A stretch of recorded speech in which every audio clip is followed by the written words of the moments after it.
Welcome back, WNST, Towson, Baltimore, and Baltimore Positive. We are positively into football season in fall, which means I get to stop by Rofo and have a pumpkin spice latte from time to time. Now the Chicken Palooza is over. Having trouble with the peaches, and the rock and roll is about to move indoor. I could be spotted in the Midwest with Mick Jagger at some point next week, as well as Don Henley and Joe Walsh, because I have a rock and roll soul. So this segment will speak to you and me. I've dropped the name Hammerjacks so many times on the airwaves over what will be 30 years on the air on December the 13th. It'll be my 30th anniversary. But my life prior to that was literally, and I love the movie so much, Almost Famous. It's almost as though it were written about me in some way. I have never met him, but he was married to one of the members of Heart, so I'd love to have him on the program. And he also wrote Fast Times at Ridgemont High. So Cameron Crowe stands very, very high. But I'm I'm the B level. I only had the backstage pass here locally for the most part. And Hammerjacks was the centerpiece of all of it. I had Bud Becker on recently talking about what it was like to credential a 17-year-old version of me and trust me backstage with the girls and the booze and the bands. We all survived. Andy Hotchkiss is here. He is resurrecting Hammerjacks. Bud Becker always did that the best. Andy, how are you? I've waited a long time to get you on, man. I love the shirt. Nice shirt, dude. Thank you. Yeah, no, I'm great. Thanks for having me. I'm very excited about being on the show, and I'm very excited about what we're doing up in Baltimore, what you're doing in Baltimore. Well, let's go back to the beginning, because I was the backstage dude, the music critic. I saw it all. LA Guns had the best groupies. I would tell Tracy Guns that if he were here right now. A different era. It was resurrected as a rap bar, resurrected as Bourbon Street, resurrected somewhere else. Kevin Butler's been chasing me around for 29 of the 30 years, telling me how it was opening next week. And they were selling shirts 15 years ago in various places. I remember the sign, the auction, the city paper story. Feels like 2 decades ago, because it probably was. Bring me up to speed, man. I've heard so much, and I'm just trying to get it. What is Hammerjacks in 2021, other than really, really good story if you're a guy like me? Right. So Hammerjacks, yes, Hammerjacks has been dormant, for about 15 years now. Kevin was able to buy the intellectual property years ago, and we worked very hard. Had to go through a lot of hoops, jump through a lot of different, jump through a lot of hoops to try to get everything back. You needed lawyers, is what you're saying. Huh? You needed lawyers.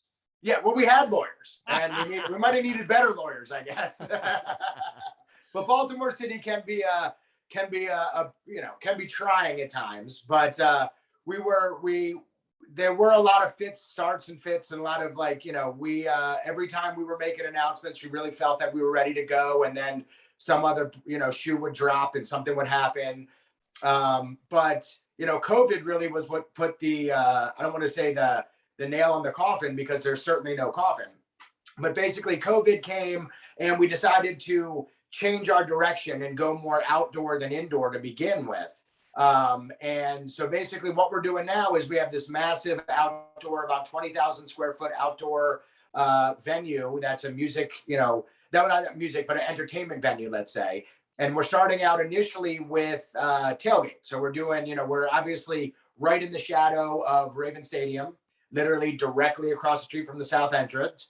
And we thought it'd be a great way to get back and get the name back out there officially by doing some local live bands during the tailgates and, being COVID friendly, simply because we're outdoors. So we don't really have to worry about a lot of the indoor issues. But it has been a long haul. It's been a long time. And, it's something that, being a third generation Marylander, unfortunately, I was, I don't mean this like a dick, but pardon my language, but I was a little bit too young to go into original Hammerjacks. I grew up knowing Hammerjacks, hearing Bud Becker's voice. Well, I was going to say to you, I was on the cusp, right? So I became a music critic in 1984. I was 15 years old. I got to the Sun in 86. And right around then, they had just booked Eddie Money in the Inner Harbor Concert Hall. And, and I listened to Sarah Fleischer every day and Chris Emery. I got to rock and roll. And I wanted to go. And I was at the Evening Sun, and I was too young to get in. I was 17 years old, and they wanted the publicity. I was the only young person at the paper that wanted to cover any of the concerts, any of the Meriwether Right. scene, Capitol Center, very, very robust. I mean, the Evening Sun and the newspaper was just like an old white guy repository. If it wasn't the Beatles, they didn't know about it. And I expressed to them, like, there was this thing happening at Hammerjacks where 1,500, 2,000 people were getting together every night, different genres of music. It wasn't all The metal long music and hair. Right. hairspray. And well, I mean, come on, dude. I mean, Right. this is my COVID due. I got it going back. This is my real hair, man. I don't even bleach it or anything. And back in the era, I was 17. I promised not to drink. I drank in the parking lot. But I never, until I was 21, I go back and see I probably had 500 bylines from Hammerjacks Right. alone with interviews, reviews, all of that. I was on the scene every night. And I went down there to the old spot, and it literally is like right there under the viaduct. And I drove with Billy Yerman. We grabbed a bite to eat at Mother's like 3 months ago. And we had heard the hubbub about Hammerjacks coming back, and we had a beer or two, and he's like, show me where the original one was. I really want to know. I know you know. And I literally went down there at 3:30 in the afternoon on a Tuesday. It was 110 degrees. And I had to re-step where the viaduct is above where the parking was Right. and where the alleyway was and where the red button that I had to push to have security look down and say, oh, that's not a teenager. That's Nestor. We'll let him in. So, and every night, Coachella comes on all the time. Coachella was back there, Jill DeVille. The stories are legendary. But, I'm 52. I'm 53. And I look 49. Right. I was gonna say 40. I'll be 53 next month. Thank you. And there's no dye yet, although Marvin Lewis keeps accusing me. But I keep showing him the gray in here that I would color this because I'm vain. And so, but nonetheless, back in the day, it had such a cachet, and it's never died. So Right. the kids that are playing in rock bands and doing music that like, good music. I don't mean that band that probably grabs his testicles and screams like Geddy Lee. What's that? Come on, give me this kid's band. Oh, are you talking about like one of the new ones? Yeah. Greta Van Fleet?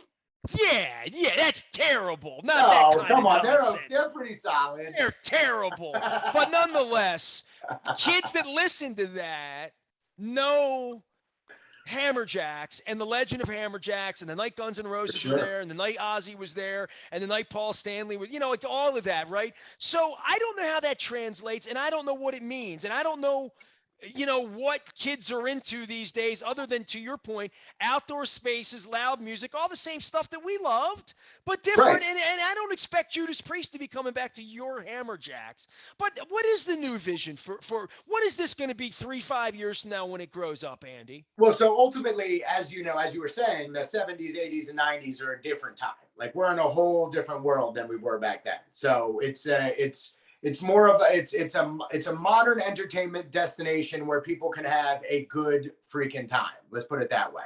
So currently we're just doing the tailgates because the world, concerts are not really viable. You got all these concerts that go ahead and they book a show and then they have to cancel because of COVID, whatever it is. But the vision is to ultimately have outdoor concerts, have outdoor private events, and to obviously do our tailgates. And then ultimately there is going to be more phases. We do have the front building to the property, so we reversed our plan. And ultimately, we're hoping that we're bringing back the indoor and an outdoor vibe. So it's going to be all modern music. Like you said, a lot of people come up to me and they say, oh, you're not just going to have hair band, are you? Because, there's tons of people that when they hear Hammerjacks, that's what they think of. They think of just the hair band, the rock and roll. And to be quite honest, we're going to, in today's world, we're open to all genres of music. We're going to go to every single person that can sell about, 1,500 to 2,000 tickets.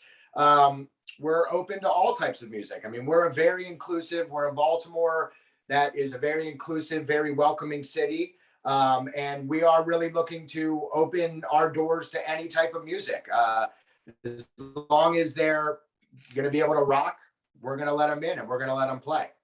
Andy Hotchkiss is here from the new Hammerjacks, different than the old Hammerjacks and the next Hammerjacks, tailgating right by the stadium and telling some stories. And obviously the iconic gold, electric. The amazing part about that was this: when I think of the logo, the shirt's always gold. I always think of it in orange because the Right. sign that was over the freeway was on, and I can't even replicate that for my wife who I met in 2003. I always try to piece it together when I see a picture or I see something. Well, And we Bud have that Becker, sign.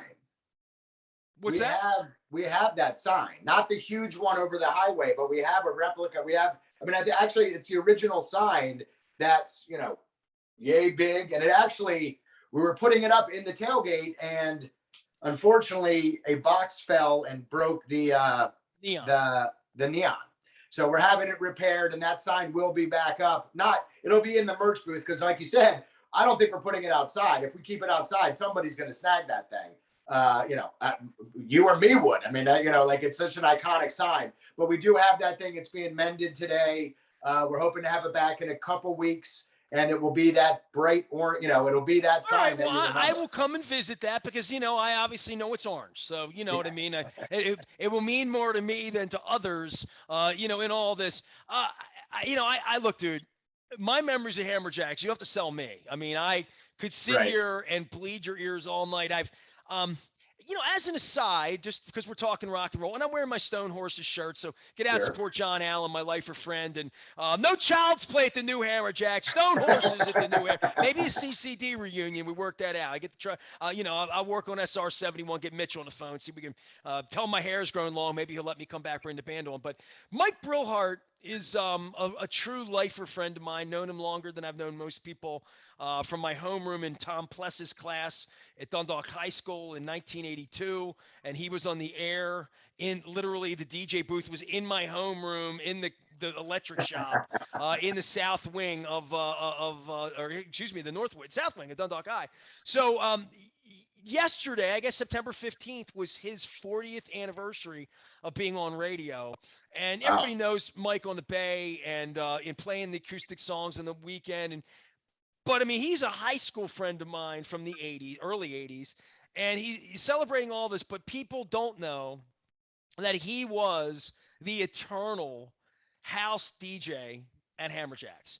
Okay. And the house DJ at Hammerjacks was be backstage between the club and the concert hall. Right. And he had all of the albums. He got them all first. He knew I was the music critic. We knew each other before he and I are hanging at Hammerjacks, pinching ourselves, saying, look at the girls. How did we get from Delvale Avenue to here? We're backstage, and there's Paul Stanley. And they're the girls that follow Paul. So, but Mike was always on the cutting edge of all the music and all that stuff. And I think of him, and I think of Mickey Coachella, and I think of Joe DeVille, who works at the casino across the street from where you're doing your thing, and all these lifer friendships I have. And if there's anything about it was not Cheers like the TV show from a bar standpoint. It was very frenetic. It was very crazy. There were always groupies. I never saw as much drugs as you would think. Like you would think, oh my God, the drugs in the Oh, you should hear this. No. It was more beer than drugs were in most cases. In most cases, I didn't see that element. I saw challenge 20-year-old people a little confused in life and whatnot. And every now and again, you'd see a fight. And Becker remembers that stuff way better than I do. I mean, I remember the alarm. I remember the concerts. I remember the moments. I remember the girls. I remember the interviews. I remember the unique things I saw there. And I saw a lot of unique things. But it is fascinating all these years later how music brings all of us together. It creates these memories you never, ever forget. I'll never forget what those steps look like at Hammerjacks. I have pictures on those steps with the Smithereens and the Bodines and Debris Harry and just all this crazy stuff that happened there. But music is such and especially with COVID, for people that love music, dude, I'm not kidding about getting on a plane and going to St. Louis next week to see Mick, or going to Omaha, Nebraska and seeing the Eagles. Don Henley said something at the Eagles concert 2 weeks ago at the end, just talking about losing artists and losing Charlie Watts, and they dedicated Best of My Love to Charlie Watts. And he said, see him while you can. And I thought, Yeah, you better see them while you can. And if there's something I've learned here, smoke them while you got them, see them while you can. Hammerjacks ain't forever. The bands ain't forever. But man, music, anytime you bring people together in music, it creates memories you never forget. Right. 100%. I mean, and that's what, that is sort of the heart of Hammerjacks is the music. I mean, Hammerjacks was started initially on Charles Street, and it was just a bar. It wasn't even music, and then it expanded. It was the one place Louis could play AC/DC, and right. 80 people would show up in 1979. Right. Right. So yeah, and music to me, I mean, music has always been a huge part of my life. I mean, there's songs that you can hear on the radio, you play, and it immediately takes you back to when you were 8, you were 12, you were 10, you were 15, you were 21, and music is such a big part of, healing. It's such a big part of everybody's life. Or if it's not, then I don't know what you're doing with your life. But ultimately, music is it's got such a connectivity, and it's got such a great pull to it that, that's what's so exciting about music and being in Baltimore is that sort of my feeling is that, talking about the future, like music makes people travel. Right. So if we go ahead and we start getting our bands next year in when the world is right, and we start bringing, getting people's favorite bands back, people are going to travel to Baltimore City to see their band. Right. Everybody travels to see their band. And it's our job to show them a hell of a time. Obviously not a 70s or 80s time. I mean, we get canceled and arrested immediately. But it's our job to show them a great time in downtown Baltimore so that they feel safe, feel good, and want to keep coming back because people travel for music. I mean, we're right off the 95. We can grab people all up and down the East Coast to come and see their favorite bands. Look at these memories, man. The Black Crowes, right? I mean, I've got a million of these because I went through. There's Louis Principio, my best friend in the world, Kevin Eck, professional wrestling, and there's the great Debbie Harry. So like this is in front of the vault. This is where they kept the money and the beer in here. That's right. Mike Peters from the Alarm back in. There's my Hammerjacks backstage pass, man. So you looked a little different back then, huh? Here we go. There's Stash. Stash from 98 Rock. And yeah, of course. There's Steve Kitchis. This was Louie's wife at the time. Bud Dry. That's an old He's amazing. And there is the great Sam Kinison, who once signed an autograph to me, to Nestor, F you, Sam Kinison. Right. Here I am with the guys from the Smithereens up on the steps. That's Pat Denizio, the late, great Pat Denizio. Jimmy Babjack, still one of my best friends, playing down at Rams Head, Annapolis next month with the Smithereens and Dennis Dyken. And these are people still in my life, bro. So not Sam Kinison anymore, but that's what music does. It brings people together and keeps them together. I mean, there really is nothing better than going out and seeing a show with the people you love. And then honestly, you end up meeting people and you have the great experience. People you don't even know when you're at a show or, in our case, tailgates at this point where there is live music. But in those situations, you end up, everybody sort of puts their guard down. Everybody's there to have a good time. It's not a stuffy situation. So you end up having experiences that are things you can remember and things you enjoy. Tell me about the tailgate and Chiefs game, and then obviously beyond. We have a couple of home games in October working the kinks out. What's it going to be? 3-4 hours before the game? When do you open? What can we expect when we get there? Well, yeah. So like this, we're actually opening pretty early on this 8 o'clock game for the Chiefs. So we're opening at 11:30. Doors open. You can buy tickets at hammerjacks.com, or you can buy tickets when you walk up. It's very $7 ticket, very easy to get in. We'll have live music. Sorry, that's my dog. That's your dog. I love dogs. Dogs make the program better. 4 of them. Listen, I didn't mind it even before COVID, but once the kids started coming onto the green screens with the CNN anchors and stuff, I'm all good, man. I mean, as long as you don't stand up, you're not wearing pants, everything's cool on our Zooms here. I have shorts on. And I did see that at Hammerjacks. I saw a rock star run by naked. Yeah, I mean, and it wasn't Flea from the Chili Peppers because they were too busy playing Painter's Mill. So. He is always naked, except for his sock, obviously. So you never saw a show at Hammerjacks? Huh? You never saw a show at Hammerjacks? I never saw a show at Hammerjacks, unfortunately. I was a little too young. I can't, actually, knowing it now, I could have gotten in, right? Because it was, from what I understand, a relatively easy get into Hammerjacks. Here, you need my ID? You look like me here. Right. But unfortunately, I never went. But I grew up. I mean, it's funny. Even somebody like myself who was a little bit too young. I was born in '77, so I was sort of like. So were right you a on the cusp. 930 Club guy, or what were you? Oh, like yeah. I've been to 930 Club hundreds of times. I've been, but not the old 930 Club. That predated you too, right? No, I actually did see a couple shows at the old 930 Club. And I saw Lenny Kravitz there one night. Yeah, I saw Live there one night. I was a big Live fan. Yeah, I love Live. It's fantastic. Man, every time I have Ronnie Furman on from Max's, I call it Max's on Broadway. It's only been called Max's Tap House since like 1993. Right. But, he used to bring incredible acts there, and David Cassidy and Danny Bonaducci. I drank with them upstairs one night there back when I was a music critic. So, I mean, the shows and the artists and the memories and all of that, I hope we get it back to that. And certainly COVID screwed everything up. I mean, even the Ravens, this is such a momentous thing with this Chiefs game, despite Ronnie Stanley and all of these home games after being stuck at home, the Orioles' general awfulness. Not general, overall awfulness, right. but for trying to resurrect things and bring the city back to life and trying to bring people together. At this point, the Ravens are the shot for that, right? 100%. To bring people downtown, show people a good time. I don't know how the game's going to go for any of these games. I don't know how the season's going to go, but I do know we love football. We've had a great tradition here with football, and you're marrying Hammerjacks to something where people do go 60, 70,000 strong a bunch of times and also the casino. I mean, I know the casino's maligned and it hasn't been what people thought it was going to be. The plague hasn't been what people thought it was going to be either. But there is going to come a point for the resurrection of this city, and I believe in this as Baltimore Positive, that it's going to be pieces and parts that come back together, and it's going to be people like you investing in it, bro. Really. Yeah, and I appreciate that. I mean, that's always been our vision. I mean, you got that casino, and unfortunately, it's disconnected from a lot of other things. You got the two amazing stadiums right there, but there really is not much else around it. And so people like myself, that golf thing going in, right?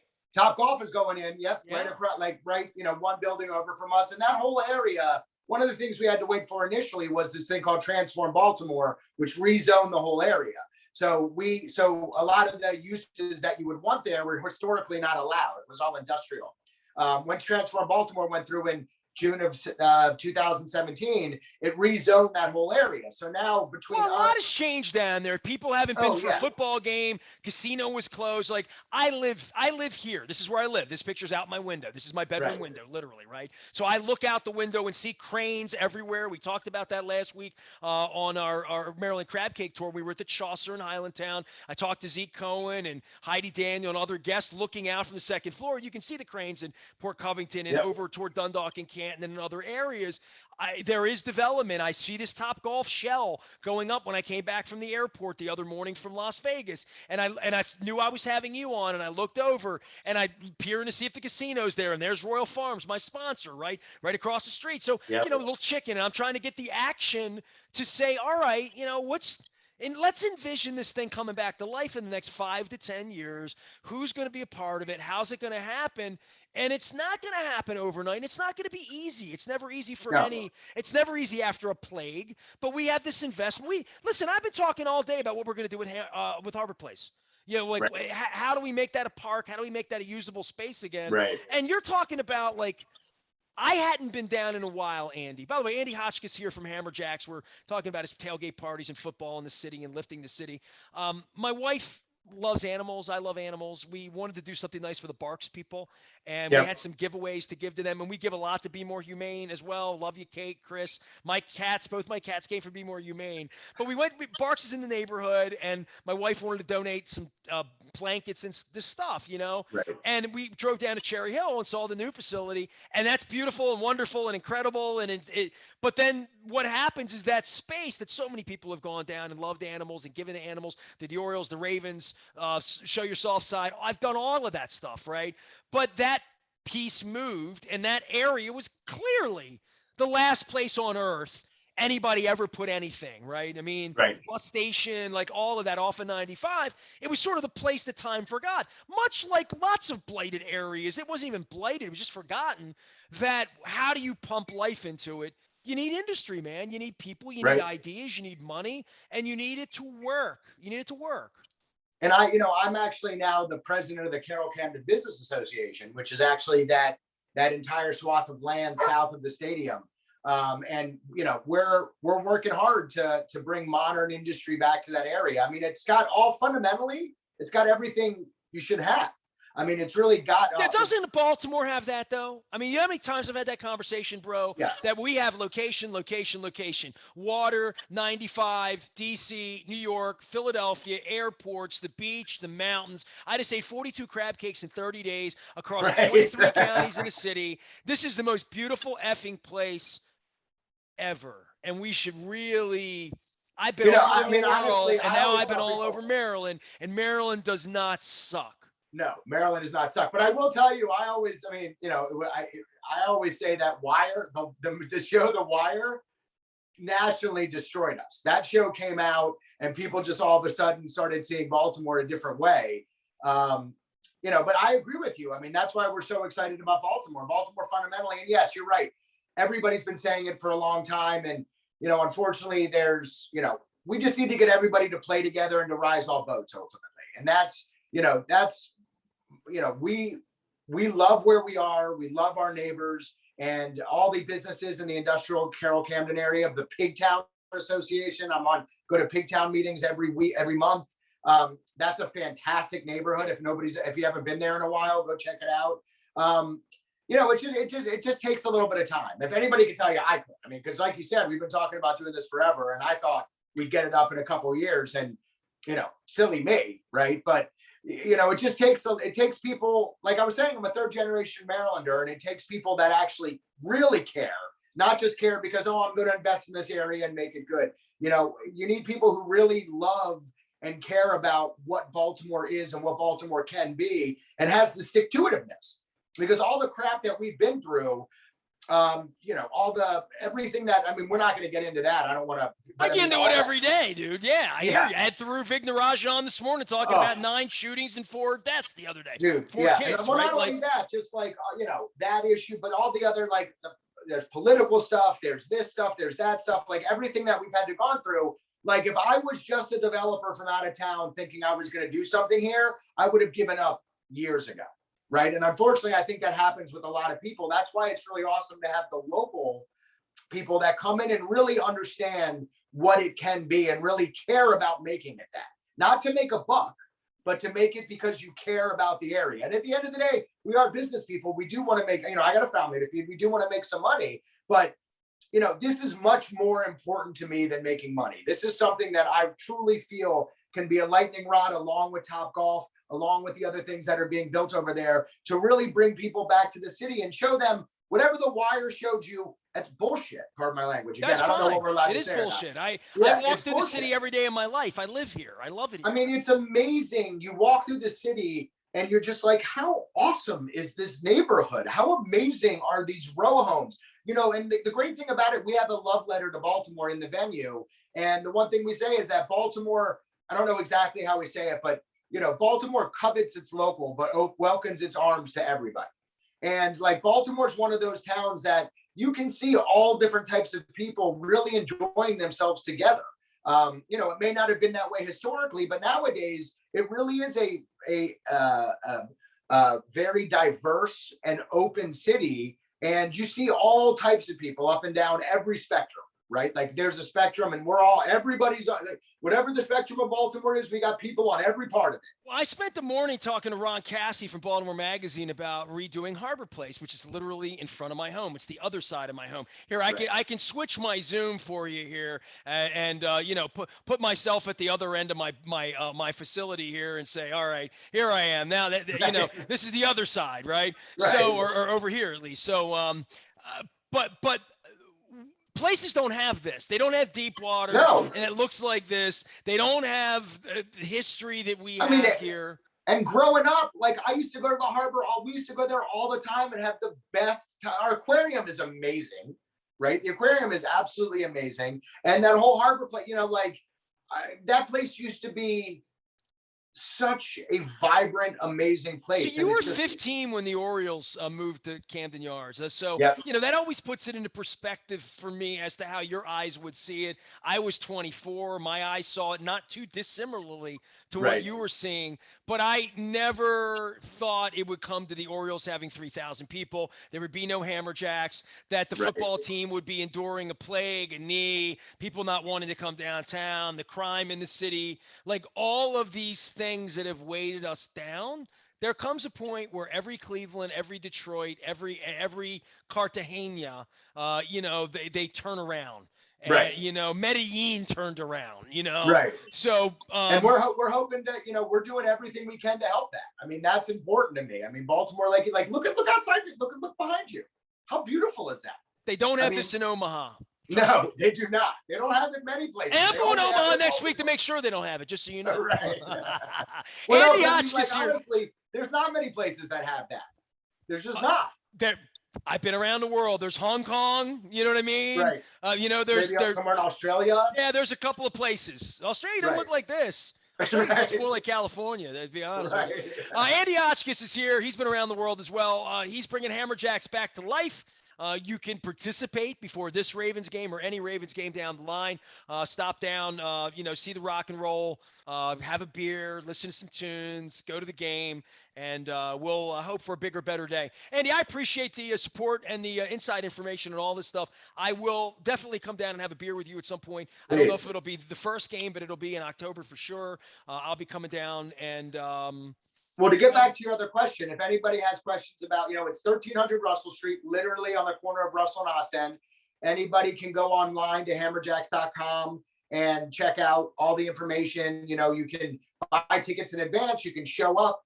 We're going to have live music every game, whether it's Sunday, Monday, or Thursday. We do have varied starting times depending on when the game happens, right? So like we're opening at 11:30 for this game, which is a tiny bit early, but we're ready. We're excited, right? Well, so afternoon game, people come downtown early, or evening game. Yeah, there's no doubt about that. So the 1 o'clock games are a whole different animal. Yeah, 1 o'clock will open at like 9:30. So the times are varied depending on when the game is. But we're going to show you a good time. We want to show you a good time. We're quintessential Baltimore. We got the name, and we're going to do everything we can to bring people back into the city. That's what's important to us. Tell me how cold the beer will be. It'll be very cold. All right, I'm in. That sounds like Hammerjacks was back in the day. Well, and we've got two of our signature drinks. We got the Pigtown Purple Punch, which is game day vodka and a concoction that we put together. It's a purple drink, the Raven drink. I've been hearing about this game day vodka. I got to get me some of that.